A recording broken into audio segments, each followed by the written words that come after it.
Se alegre, meus amigos. Nós estamos sim perto do fim. O Moraes está num estado de desespero patológico e cometendo sérios erros. Está se sentindo acuado. Pela primeira vez está percebendo que ele não vai conseguir manter esse império que ele criou. E isso é perceptível nas ações e decisões dele ao longo dos últimos dias. Vamos pegar apenas os últimos 10 dias e você vai entender o nível de desespero dessa pessoa, porque está percebendo que ele já não tem mais a capacidade de se manter no poder. Primeiro, vocês se lembram quando ele tomou essa decisão. Moraes ele decidiu censurar Bolsonaro, impedir Bolsonaro de dar entrevistas. Neste momento, a própria imprensa que fez campanha para ele de forma fervorosa admitiu que ele estava exagerando, que isso era simplesmente irracional. E vários juristas concordaram também. Juristas listam exageros em decisões de Moraes contra Bolsonaro. Isso foi só o começo. A partir desse momento, nós começamos a ter eventos e atos pelo resgate do Brasil, um movimento Reage a Brasil em todas as cidades do nosso país. E nós começamos a perceber que a população já não estava mais com medo, que o povo quer voltar para as ruas. E é buzinaço, adesivaço, faixas espalhadas pelo país, todo mundo pedindo fora Moraes. E não houve aquela reação da imprensa para defendê-lo. Isso aí tem que ser chamado a atenção. Não houve o que, como havia antes, uma reação fervorosa da imprensa, contundente, na defesa do Alexandre de Moraes, como se defendê-lo fosse defender a democracia. Muito pelo contrário, houve um afastamento da imprensa. O centro não fez nenhuma menção, os presidentes da Câmara, dos deputados, nem do Senado, nenhuma postagem institucional em defesa do Alexandre de Moraes. O que veio, na verdade, foram mais certezas de sanções vinda dos Estados Unidos. E aí, o Moraes fez isso aqui, ó. Moraes bloqueia bens, contas e PIX de Eduardo Bolsonaro. Moraes bloqueou as contas do deputado federal, o recordista de votos na história do Brasil. Ele bloqueou as contas dele. Não satisfeito, ele cometeu um gravíssimo erro. E aqui não tem como ninguém concordar com isso. O Moraes bloqueou as contas da esposa do Eduardo Bolsonaro, a Heloísa. Uma mulher, mãe de 2 filhos, que não tem absolutamente nada, nunca militou, nunca deu entrevista política, nunca fez nenhuma articulação. Ele bloqueou as contas dela também, não só do Eduardo, mas também da esposa do Eduardo. Então ele está pegando o que ele acredita ser a punição para uma pessoa e começando a jogar para as pessoas próximas a ela, o que é proibido pela nossa Constituição.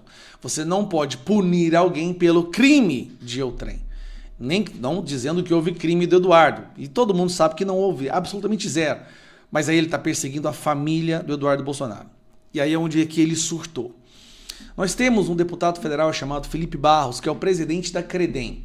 Ele é o presidente da Comissão de Relações Exteriores.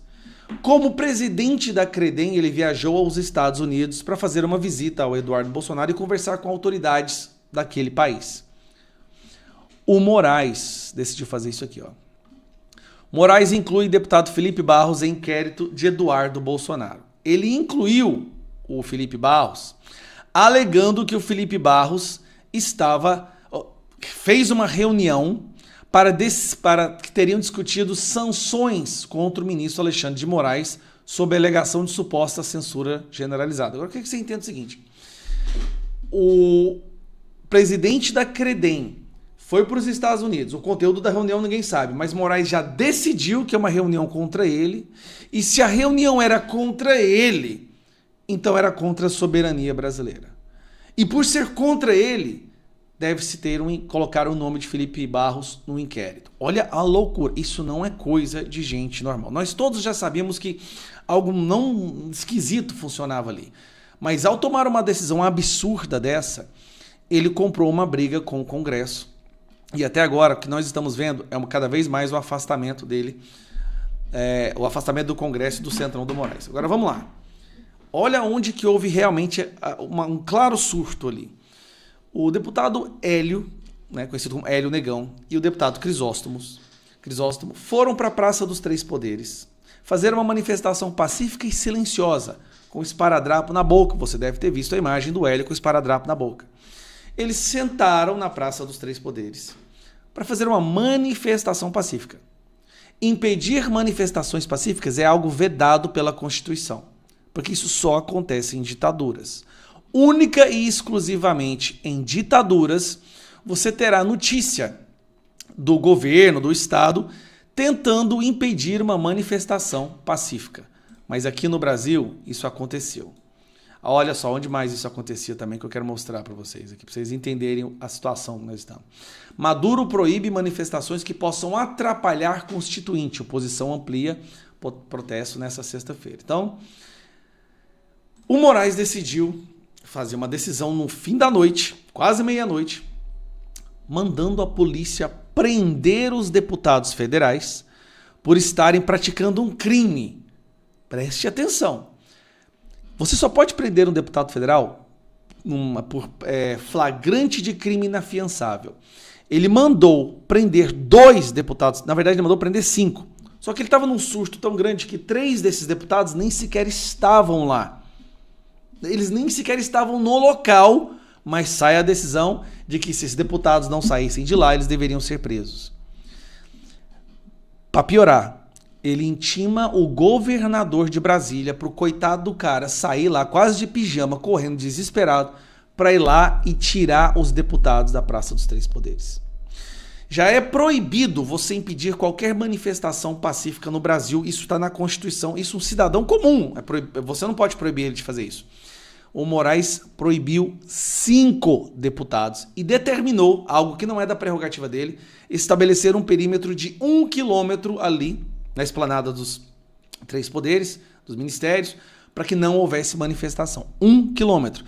Ele está tomando decisão de governo, ele está tomando decisão de presidente, ele está tomando decisão do presidente do STF. Não existe o menor cabimento às decisões que o Moraes tomou ali. O que isso nos mostra? Ele está amedrontado, acuado. Não é à toa que ele estava viajando pelo mundo aí, como dizem algumas fontes, tentando realocar ali um capital com medo da Magnística que virá nessa semana. Até a própria imprensa fala isso. Mas não é só isso. Ele está percebendo que essa Magnística vai vir contra os colegas dele no STF e ele sabe que os colegas dele vão abandoná-lo. O Moraes vai cair. A nossa parte nisso tudo é continuar pressionando o máximo que nós pudermos. Falar com os senadores dos seus estados, fazer seu buzinaço, estar nas ruas de todo o Brasil no dia 3. Não importa, se na sua cidade é pequena, não vai ter ninguém, vai para a cidade que vai ter. Deve ter uma capital aí perto da sua cidade, é uma cidade de grande porte, que vai ter essa manifestação e vá. Reaja, Brasil, pelo amor de Deus, esse é o momento de reagir. E por isso eu estou te falando aqui, ó. O que está vindo por aí, a pressão sobre ele, a forma como ele está acuado, cometendo erros de confundir mais com mas, as decisões dele estão saindo cheio de erros ortográficos.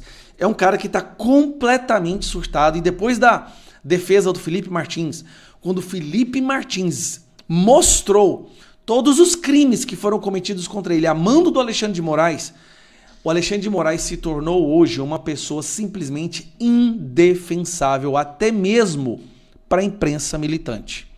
A imprensa militante adorou quando ele fez o trabalho dele de impedir Bolsonaro de vencer, mas a própria imprensa militante entendeu, esse cara foi longe demais, ele está destruindo a democracia brasileira, ele é hoje a maior ameaça à democracia brasileira. Então, alegre-se, nós estamos perto do fim, mas é justamente agora que eles vão reagir com tudo e por isso nós temos que estar todos nas ruas e milite nas redes sociais. Não subestime a importância de compartilhar, dar a sua opinião, gravar os seus vídeos. Nós vamos lembrar desse momento como o momento que o Brasil decidiu acabar com a ditadura da toga e resgatar a democracia. Só que a gente precisa de adultos para fazer isso agora. A gente precisa de brasileiros patriotas. Não precisa ser bolsonarista. Eu não estou falando aqui de Bolsonaro. Eu estou falando de viver num país onde a lei seja respeitada, onde o bandido criminoso corrupto vai preso e pessoas possam fazer manifestações pacíficas.